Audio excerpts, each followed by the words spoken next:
amid India-Canada diplomatic standoff.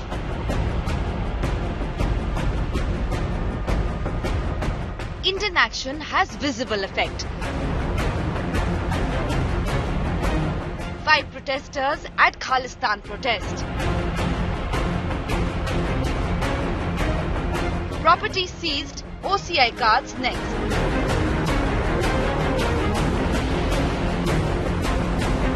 Khalistanis running scared now. That is our top focus on 5 Live.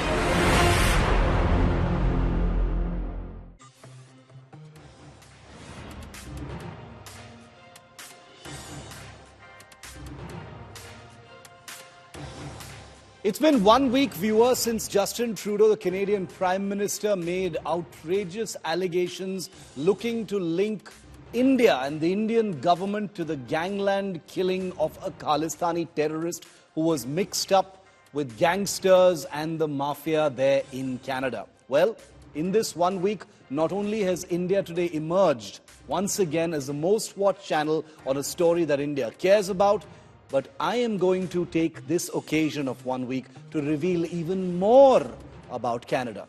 2 surprising news breaks right ahead here on 5 Live with me, Shiv. The headlines as always first.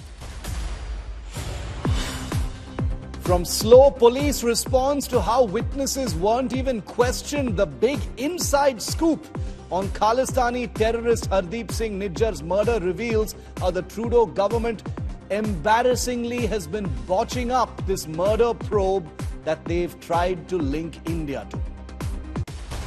Protests escalate amidst the Kaveri river water dispute. Kaveri panel recommends 3,000 cusecs of water to be released to Tamil Nadu. Chief Minister Siddaramaiah of Karnataka urges centre to intervene tension in the border areas. Government mulls holding 2029 elections simultaneously under the One Nation, One Poll formula. Law Commission to release its report very soon. India clinches historic equestrian gold medal at the Asian Games, breaks 41-year drought. India's medal tally now rises to 14. Prime Minister Modi individually congratulates all of India's winners. Big military exclusive. India Today becomes the first channel to get you up close and access India's Predator-type drones currently located and deployed on India's east coast. I have a full report on this by India Today's Manjeet Negi coming up at 5:40 p.m.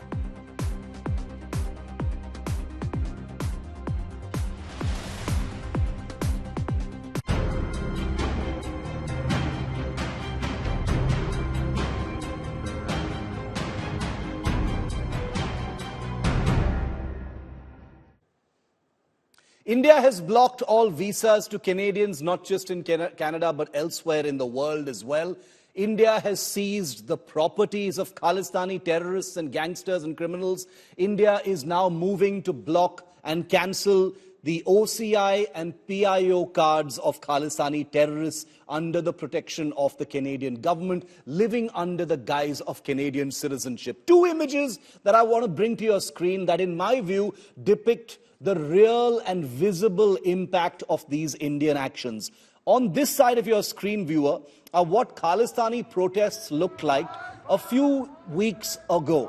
Few weeks before, right outside the Indian High Commission, this is what Khalistani protests and rallies actually looked like. Large numbers of Khalistanis and supporters coming out there fearlessly with their flags, protesting, threatening violence, brandishing posters of Indian diplomats, and basically putting on a very aggressive show. And these pictures, these hilarious pictures, look at these hilarious pictures, viewer, of what a Khalistani protest looked like yesterday. This is right after the Indian government has begun seizing the properties of these cowards in Punjab, in Amritsar, in Chandigarh, and is now about to start cancelling the OCI and Person of Indian Origin cards, which is basically like a green card, a visa to India. Started scrapping them. This is what Khalistani protests outside the Indian High Commission in Ottawa now look like. Take a look at these 2 pictures because it's a study in contrast. When there was no fear, hundreds, maybe thousands of Khalistanis turning up in full support of terrorists. And now when action is taken by the Indian state, by the Indian government, by Indians, by India, this is how Khalistanis react, proving once again that they are cowards like pretty much anybody else. You follow the money, you confiscate their properties, you make sure they can't travel freely into India, you take away their facilities and amenities that they've taken for granted, and this is how they react. They're all hiding at home, just 5 of them. And I salute these 5 brave men who've come out to protest, because unlike the thousands of others who've decided not to, at least 5 people showed up for this absolute embarrassment of a Khalistani protest. If these 2 pictures don't tell you the real effects of Indian action, then I don't know what else will. You don't have to believe me. Just take a look at these pictures. They're all over social media. One cannot make this up. Let me summarize for you now, viewer, what this crackdown has really looked like. Because there are many questions about what is the government doing, how is the government responding. Let me just summarize it for you. Number one, the National Investigation Agency has already confiscated 2 properties of Sikhs For Justice chief, some guy called Gurpatwan Singh Pannun. He's some character who shuttles between Canada and the United States. You see him, guy with glasses, funny face, makes lots of threats, has been asking Indians to leave Canada, Hindus to leave Canada, etc. There are reports saying that he's under the protection of both Canada and the United States, but he's there. Both his properties in Chandigarh and Amritsar have been seized. He's facing the heat. Number 2, the NIA now has a list of 19 Khalistani fugitives hiding in mostly Canada, but also the US and UK and a couple of other countries, Dubai, Pakistan, UAE, etc. A fire has been lit under their chairs also, because their properties worth crores of rupees that they were betting on, ancestral property in Canada, is about to be confiscated as well. The heat on these Khalistanis hiding in the West, Pakistan and Dubai is rising, because once those properties get confiscated, these people can say tata bye bye. They've been sitting in Canada, hoping that liberal democracy of Canada and the progressive values and freedom of speech, etc., will help them, navigate this current crisis, and nothing will happen to their properties. The mistake they're making is that the government knows all about their properties, knows who their family members are here in India, and hopefully their family members will not be harmed, but they can kiss those properties goodbye. Not just the properties, but also remember, those who attacked the Indian missions, whether it is Toronto, whether it is UK, whether it is San Francisco, they've all been identified. All their faces are known. So, whatever linkages they have now in India, they can just kiss it goodbye, whether it is properties, whether it is businesses, whether it is bank accounts, whether it is OCI cards, PIO cards. They can just say tata bye-bye to all of that. The passports of Khalistani terrorists could be cancelled. If there's any Indian link, many of them, of course, are Canadian citizens. They don't have Indian passports. So the Indian government technically has no control over it. But should any of these guys, any of these villains, these criminal terrorists, have any Indian documents, khatam, goodbye. Say bye to your Indian documents. You will never get those again. Overseas citizenship cards, which is a prized possession of even Khalistani terrorists. Overseas citizenship cards, which are called OCI, PIO, person of Indian origin. It's basically like a green card. Basically, you don't need an Indian visa. You can just keep coming and going from India. Practically gives you citizenship, except you can't own a business and you can't vote in India. So no voting rights, etc. But you can come and go as you please and practically live like a citizen in India. That card goes means you lose your ability to come back to India as and when you please.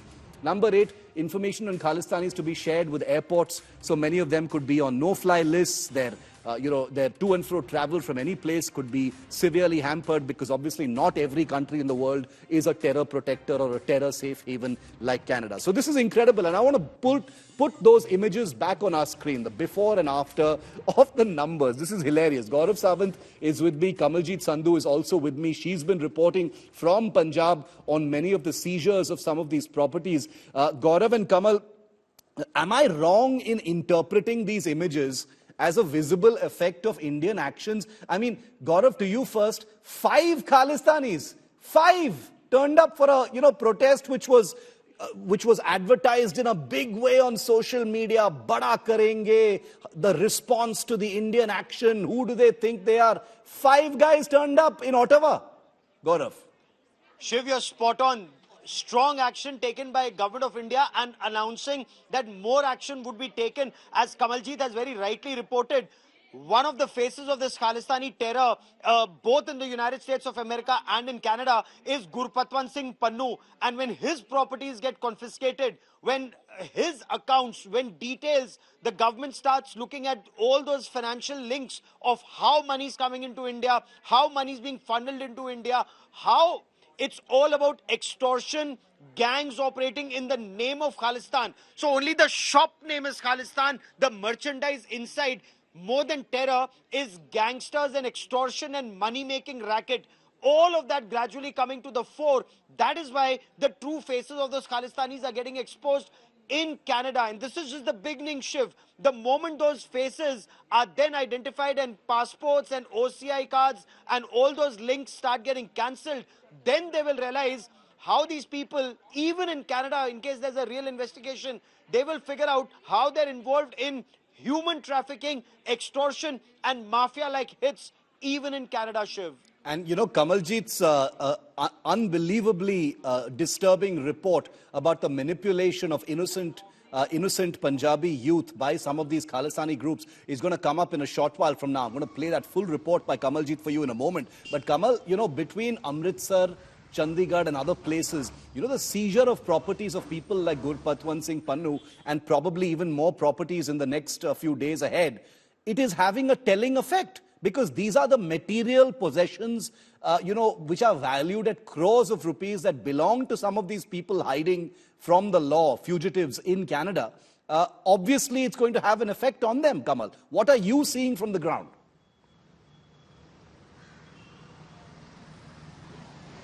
Well, it's been a long dream as far as Pakistan is concerned, whether it is a revival in Kashmir or a revival of terrorism in India. But what is significant is the sort of demand and supply matrix of pro-Khalistani elements, and they have been actually operating from Western countries, from UK, US, and now openly from Canada. The other part came in is when the gangster terror network joined hands, and what happened is that they have properties right here, but they've been freely operating for many, many years, and the government's crackdown now comes at a point of time. But we've been speaking to our sources in the intelligence agencies and the NIA. They're saying this is going to be a painstaking process because it's not going to be overnight. The properties are going to be seized. They have to be foolproof. They have to be abiding by the law. They have to ensure that no other person suffers on account of these properties being seized. So this is where the crackdown will eventually begin, and more raids are likely to happen in the next few days where the properties of those who are involved in these Khalistani extremists, and you know, the matrix of demand and supply says that those who've been innocent were called in by sponsoring visas, by promising them tickets to go to Canada, and from thereafter they were asked to give in support for the Khalistani cause, even though they may not agree with it, but that is how they were really lured. And the second is, there were several students who, after completing their graduation or others, could not find a job. So these are the people who are the real targets of these radicals. But meanwhile, it does seem that Canada has always managed to look the other way. Meanwhile, there's a massive crackdown which is happening right here in Punjab. But let me tell you, on ground resonance, whether it was Amritpal just a few months ago or otherwise, there isn't much resonance or support coming their way. And that is where these people and these fragments have actually managed to create that sort of an illusion in Canada or elsewhere. But the fact remains that Punjabis or Sikhs do not support this particular cause. And that is why on ground you won't see any of sort of a support for them. Zero resonance, absolutely zero sympathy. You know, the manipulation of, of proud Indians by a very tiny section of Khalistanis sitting in Canada under the protection of that country are now facing the heat. Kamal and her team across Punjab have been getting you a ringside view of the seizure of properties. But something that Kamal said is very, very important. It's not going to be a slapdash measure by the Indian government because it has to be done right. It cannot be, it cannot be ham-handed. There's the possibility of innocent people being affected as a result of this, because many of these terrorists will have family members here as well. They shouldn't be harmed in any way, even while the properties are being confiscated. And God forbid, any innocents living in Canada, their properties should not be confiscated. So a very, very deep and detailed study, including raids, will be conducted. Remember, when OCI and PIO cards are also cancelled, that's when the heat is going to hit boiling point. Gaurav and Kamal, continue to stay with me, because I want to bring our viewers' attention now to another.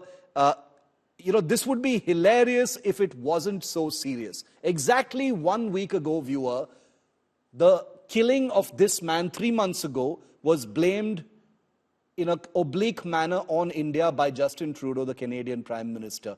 Now it emerges that while Canada has been trying to point a finger at India through its beleaguered Prime Minister Justin Trudeau, the investigation into the killing of terrorist Hardeep Singh Nijjar is perhaps one of the most historically botched criminal investigations in not just Canadian history, but police history everywhere in the world. This is not us saying it. This is the Western media, the Canadian media, that is making an absolute fool of Canada in terms of how they have covered this story. Take a look at how this investigation has completely gone off the tracks. And maybe Canada and Trudeau are trying to use India to cover up for those failures.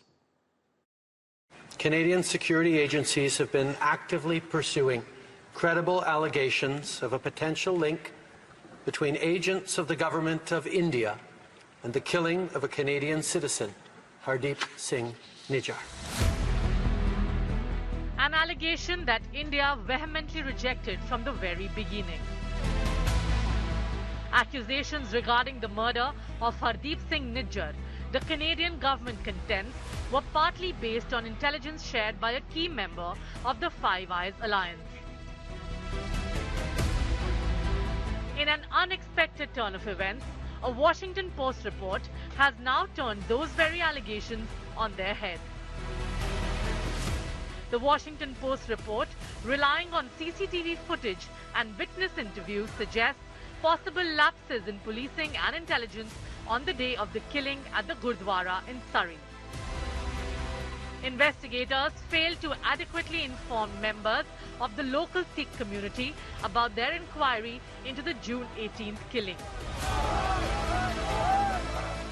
Police response was reportedly delayed. Intra-agency disagreements further prolonged the investigation. Residents also claim that investigators did not promptly request access to the CCTV footage. The Washington Post also provided an account of the 90-second security camera footage capturing Nijjar's murder. According to the news report, a sedan blocked Nijjar's truck as he attempted to leave the Gurdwara parking lot. Two individuals wearing hooded sweatshirts emerged from the car, brandishing a firearm at the truck's driver's seat. Subsequently, investigators discovered that 50 bullets were fired during that incident. 34 of them struck Nijjar. The sedan fled the scene and the perpetrators remained at large. The Gurdwara leader even mentioned the discovery of a tracking device attached to Nijjar's car wheel. If this doesn't constitute a failure in Canadian law enforcement and intelligence, then what does? Bureau Report, India Today. You know, Gaurav, the reporting that's been done in the Western media of the investigation is extremely telling. You know, we've seen large numbers of biased reports coming out, but this particular report, you know, whether it is the Washington Post or Canadian, media, all suggest that this was a highly botched criminal investigation by the Canadian authorities and the Canadian intelligence. There is a clear angle of organized crime and the organized mafia that is inextricably linked with the Khalistani groups over there, the gangster terrorist nexus, as Kamaljeet was pointing out. And that is perhaps why Trudeau, is trying to bring India in on this. This is a completely derailed investigation. And in fact, by coming in, he may have prejudiced and influenced this entire investigation adversely. The truth may never emerge now, Shiv. Because look at facts. In any civilized country, in any liberal democracy, if a car stops another car's way and 50 bullets are pumped into an individual, you'll have the entire police force working round the clock to solve that crime. In this instance, even if you go by that Washington Post report, the police came 20 minutes late. Then there was a fight over jurisdiction, whether it's the Surrey police or the Royal Canadian Mounted Police who will head that investigation. No suspect, no accused, no arrests, no charge sheet 3 months after that crime. And now you have the Canadian Prime Minister blaming agents of India. On the basis of what? On the basis of some intelligence input which is unverified, which has no evidentiary value. There is no corroborative evidence, none of it. It just goes on to show that this case, there is much more to it than meets the eye. The role of Canada, and Shiv, if I may, the role of some Americans is also suspect. The manner in which, it's almost like trying to create some kind of pressure on India to put India on the back foot on Niger's killing. Many, many wheels within wheels, and this is a story that's still playing out in real time. We'll, of course, miss nothing here on India Today. Gaurav, appreciate it. Thanks very much for giving us the context on this, rapidly developing story. Now, remember, India Today continues to report not only from here in India, but also from there in Toronto, Ottawa, as well as Brampton and Surrey, where Hardeep Nijjar was killed. We're the only channel with a presence on the ground, bringing us daily ground reports of everything that's been happening. Canadian Sikhs staged this very small protest outside India's diplomatic missions in Canada. Like I said at the beginning of this show, a telling effect of Indian actions. The protest by Khalistanis was supposed to be a big show of strength, turned out to be an absolute flop show. Take a look at Anisha sent us this report. It was supposed to be a show of strength. Instead, the protest by Khalistanis across Canada on Monday ended up exposing the secessionist movement's waning popular support. In Ottawa, fewer than 100 people gathered with yellow flags with Khalistani prints. About 75 people rallied outside the Consul General of India in downtown Vancouver. Toronto saw a few protesters symbolically expressing their discontent. The anti-India protests amidst the diplomatic war between India and Canada over the killing of Khalistani terrorist Hardeep Singh Nijjar fizzled out. Canadian authorities seem to be taking the protest itself very seriously with the massive police presence here.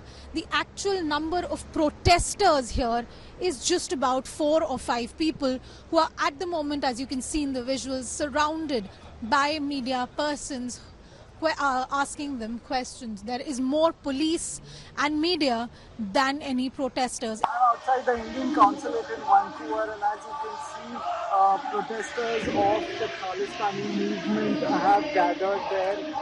In fact, the numbers are not as expected, but they have gathered here. As diplomatic tensions rise, Canada has updated travel advisory for its citizens in India, asking them to stay vigilant and exercise caution in the context of recent developments. The political class in Canada are wary of a prolonged standoff. India Today spoke to former Liberal MP Ramesh Sangha, who called on both governments to sit together and find a solution. I think both countries have to work together and streamline a chocolate policy and policy to catch these people, those who are really both governments, if they think that they are criminals. Canadian Prime Minister Justin Trudeau is facing flack for the manner in which he tried to implicate India in the murder of Khalistani Nijjar. Coldness we are witnessing between Canada and India for the past 50, 60 years. So, but the bombshell revelation by Canadian Prime Minister last Monday in Canadian Parliament, the bomb has been exploded and now we had to pick the debris. After sparking a diplomatic firestorm, the Trudeau government is now struggling to control it. A solution to the standoff between India and Canada could take months. With Anisha Mathur and Mihir Trivedi in Canada, Bureau Report, India Today. Anisha Mathur, one of the few Indian journalists reporting live from Canada. Anisha, the anti-India protests that you reported from a short while ago, amidst this diplomatic war between India and Canada, appears to have completely fizzled out. You were there and you saw it. This was supposed to be much bigger, than it finally turned out to be. What's the latest? Amid heavy security, barricading and police presence, protests happened in Canada outside of the High Commission in Ottawa, as well as the consulates of India in Toronto and Vancouver. While there was heavy security presence, a lot of the slogans as well as the posters there contained a heavy amount of hate against India and the Indian government, which is something that now the Indian Canadians are raising not only objections to, but also concerns about, that why is it that protests using this kind of language are being allowed to happen in Canada, while the Canadian government has said that there is a right to protest under the free speech laws here. Questions now being asked by Indian Canadians that how far does the extent of this free speech go? At the same time, the standoff between the Indian and Canadian government continues, and the Indian population, the Indian diaspora in Canada, worried about their future, their families and their businesses as to how long is the standoff going to continue, and how will these issues become be resolved by the Canadian and Indian governments.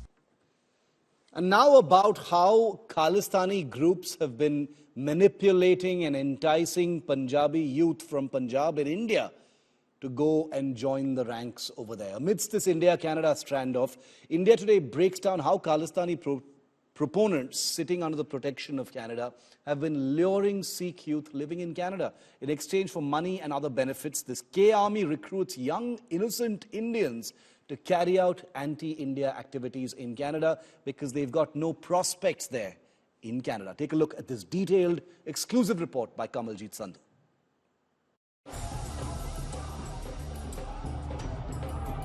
Yellow flags with Khalistan prints. Random raids. Scuffles.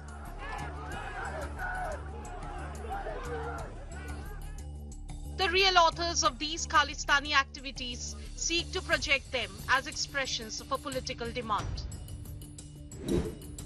But there is more to this than meets the eye. Highly placed sources in the Indian establishment reveal the deep-pocket Khalistani extremists in Canada exploit Punjab's gullible youth into joining them as foot soldiers.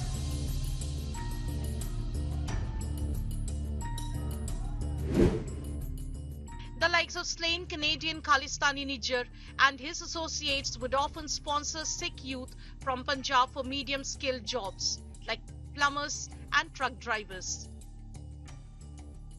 With more than 30 gurdwaras in their control in Canadian cities like Brampton, Surrey and Edmonton, elements like the ISI-backed and outlawed Sikhs For Justice would offer employment into lowly paid religious occupations. These Canada-based Khalistani operatives have also tied up with gangsters hiding in Canada in order to carry out attacks in Punjab. According to these sources, a pro-Khalistan political party in Canada charges 1 to 2 lakh rupees for issuing a single recommendation letter to Sikh youth seeking political asylum in Canada, falsely claiming persecution in India on religious grounds. The human trafficking channel run by pro-Khalistan extremists remains undisrupted under the very nose of Canadian agencies.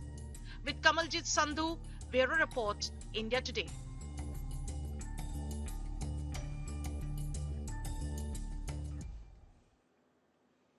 In the last 1 week, millions of Indians have woken up to a side of Canada they were thus far totally unfamiliar with. So was I for most part. When you hear the word safe haven for terrorists and criminals, the Indian mind automatically, of course, thinks of Pakistan, right? Canada was always a liberal first world democracy governed by rule of law and attractive enough for thousands of Indians to flock there or attempt to flock there every year. Amidst the turbulence of this diplomatic war triggered by the Canadian Prime Minister, the silver lining, in my view, is that millions of Indians have now become rapidly aware of some very well-hidden realities of Canada.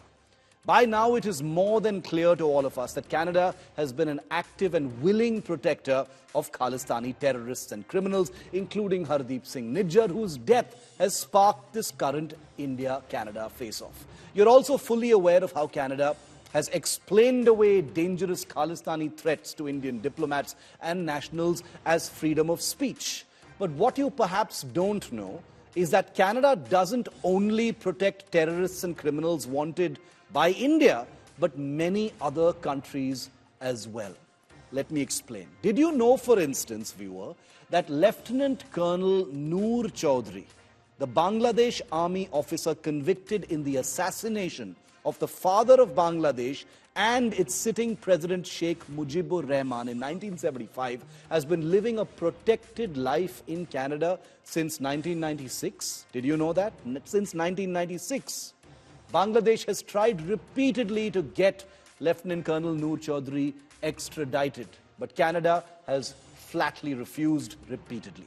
Think about that for just one moment.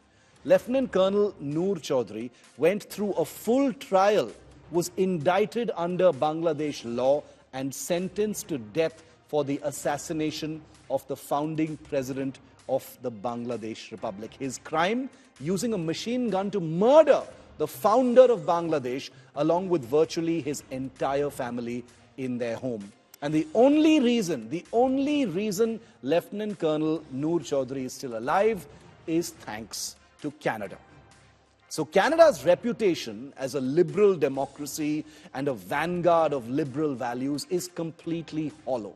In its desperation to curry favor with tiny sections while projecting that as some soaring campaign for freedom of speech and civil liberties and rights, Canada stands fully exposed before the world today. It's not just me saying it. Look everywhere. Experts around the world are saying it. I guess all of us should take a moment to thank Justin Trudeau for standing up in Parliament and triggering this wave of realization. When the dust settles on this, it'll be Canada picking up the pieces and wondering whether all of this was even necessary, whether the protection of terrorists and criminal assassins really contributes to a global reputation, and whether being hyphenated with Pakistan is a historic low Canada could have done without. Dear Canadians, thank your Prime Minister for everything that's just happened. The Ayodhya Ram Temple consecration ceremony is all set to take place on January the 22nd next year. So the date is out. The consecration ceremony is scheduled for January 22nd, 2024. The Prime Minister will be attending the Pran Pratishtha ceremony. That's what it's called, the consecration ceremony on the 22nd of January. This is official information that's just come out from the Ram Mandir committee itself. Let's just listen. 22 तारीख की, क्योंकि 15 जनवरी से और 24 जनवरी तक अनुष्ठान होगा और उसी बीच में प्राण प्रतिष्ठा की बात है। पत्र लिखा गया है प्रधानमंत्री कार्यालय, यदि ये कार्यालय में निश्चित हो चुका है प्रधानमंत्री के आने का कि 22 तारीख को आएंगे, तो प्राण प्रतिष्ठा 22 तारीख को ही होगी। And India Today's Samarth Srivastava has been tracking this story. Samarth, Pran Pratishtha ceremony, January 22nd. So that's going to be the big milestone day when the Ram Mandir is officially opened. Is that what it is? Take us through what happens exactly on 22nd of January. Well, exactly, Shiv, that's going to be a big and massive day, not just for the priests of Ayodhya, but also all the Indians who are waiting for this particular day when they'll see the Ram temple being erected, at least from that one portion, which can be, in a way, started from that day. That Anushan process that Acharya Satyendra Das is talking about, he's the head priest of Ayodhya Ram temple, and he's saying that will continue from 14th of January to 24th of January, and in between 22nd January will be the day when the Pran Pratishthan process will take place, and that's the day when Prime Minister of India, Narendra Modi, will be invited. That's what he's being said, quoted. So that's a big thing coming in, and not just Prime Minister of India, many big leaders, political leaders, and what I'm expecting also celebrities would be invited in this massive ceremony, because it's just a matter of pride for the entire nation that Right. this temple will be erected, and the date is finally out as per the chief of the head temple, Satyendra Das, was clearly saying that 22nd is the day. Yeah. Okay, 22nd of January. Remember that date? That's going to be the day when the consecration, the Pran Pratishtha happens. The Prime Minister, of course, will be presiding over it. Samad, thanks very much for those details. A crucial story that I wanted to bring your attention to, not being covered by much of the media, but here in India, to remember, the Manipur crisis has continued to be one of our biggest stories throughout. After months of violence and tension, Manipur has finally got mobile internet services back.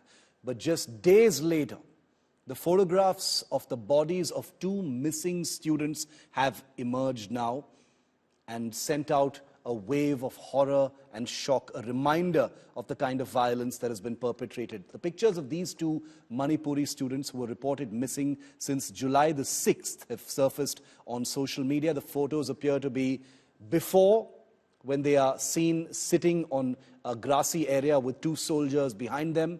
And the second picture is a disturbing image of the bodies of both these young students.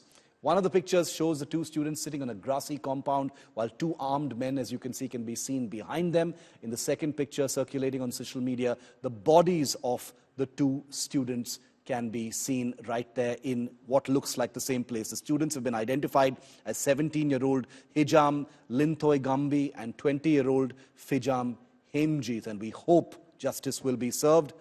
The students have been identified already, and the police is investigating. After the pictures surfaced online, Manipur Chief Minister N. Biren Singh declared that swift and decisive action would be taken against all those involved in the kidnapping and the killing of students. I want to get a word in from India Today's Suryagni Roy for more on this very, very disturbing and unsettling story. Suryagni, an investigation has been launched, but only a reminder, really, of the complete dereliction by the state of Manipur in bringing, the killers of innocents to justice. Over 150 people dead.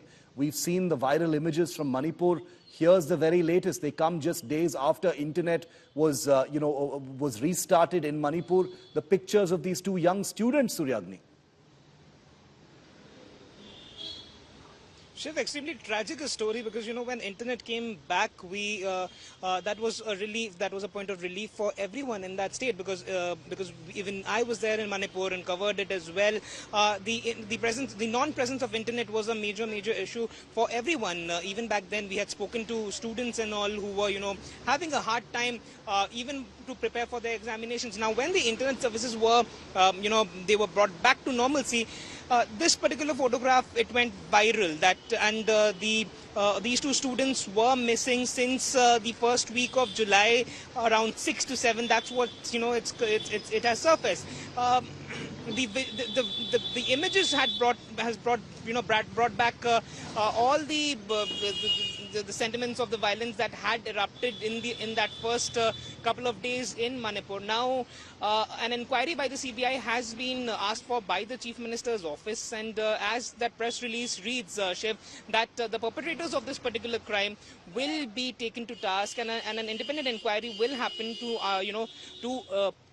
unearth what led to this particular let's actually hope so, incident because these students went missing on the 6th of July.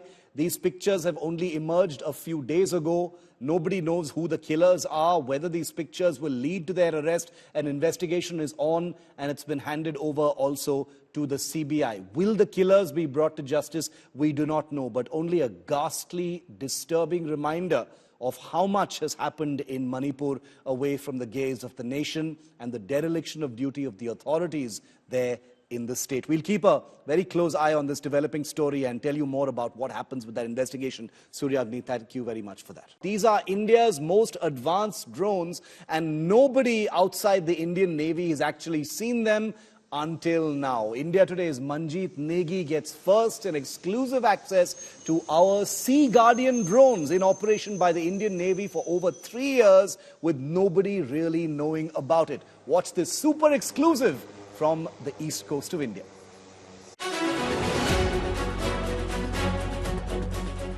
They're the most advanced drones in Indian service. A pair of them quietly operating for the last few years from a remote base on India's east coast. And now, for the first time, India Today gets you up close. Presenting the MQ-9B Sea Guardian, the most advanced version of the legendary American Predator drone family. These are long-endurance, pilotless aircraft capable of staying airborne for over 40 hours and capable of keeping an eye on vast stretches of the Indian Ocean. For the Indian Navy, they've been game changers since they quietly arrived 3 years ago on lease during the COVID-19 pandemic. Here at the INS Rajali Naval Air Station on Tamil Nadu's coast, these Sea Guardians have been stretching their legs in all manner of surveillance operations, giving the Indian Navy a supreme edge in keeping tabs on adversaries and suspicious actions over the Indian Ocean.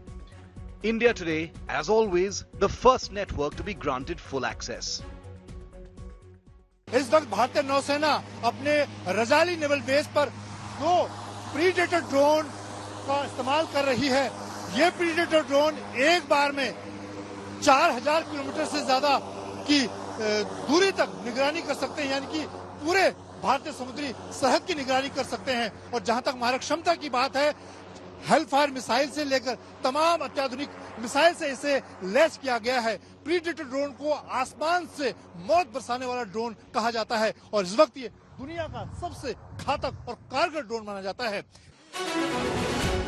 The Sea Guardian drone squad is a mix of men and women at the cutting edge of India's surveillance front.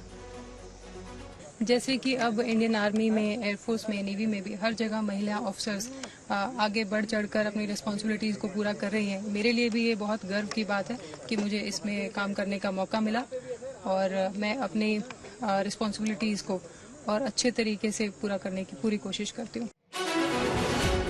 The performance of this pair of Sea Guardian drones has been so compelling, the Indian government has begun negotiations to all out acquire 15 Sea Guardians for the Indian Navy and 8 similar American Sky Guardian drones each for the Indian Air Force and Army. The intention to go in for this massive acquisition was announced when Prime Minister Modi visited the United States in June. While the drones on lease at INS Rajali are unarmed, the ones being negotiated for will be armed with precision-guided weapons capable of standoff strike on targets over land. Armed with advanced cameras and all-weather sensors, these advanced Predator-type drones have been feared instruments in the world's trouble spots, including Afghanistan, Iraq and Syria. The MQ-9B is a variant of the MQ-9 Reaper, the drone famously used by the US to terminate Al-Qaeda leader Ayman al-Zawahiri. It had proved its might in Pakistan, Iraq, Afghanistan, the Libyan civil war and in Syria in 2014. India's presence in the Quad, which includes the US, Australia and Japan, makes such a capability necessary in the Asia-Pacific region. Flying at over 40,000 feet for over 40 hours, the Navy's Sea Guardians have been deployed to keep tabs on the Ladakh region from time to time as well, a demonstration of their flexibility. What's clear is that the Indian Navy will be hoping to get many more of these very soon. With Manjeet Negi at INS Rajali in Tamil Nadu, Bureau Report, India Today.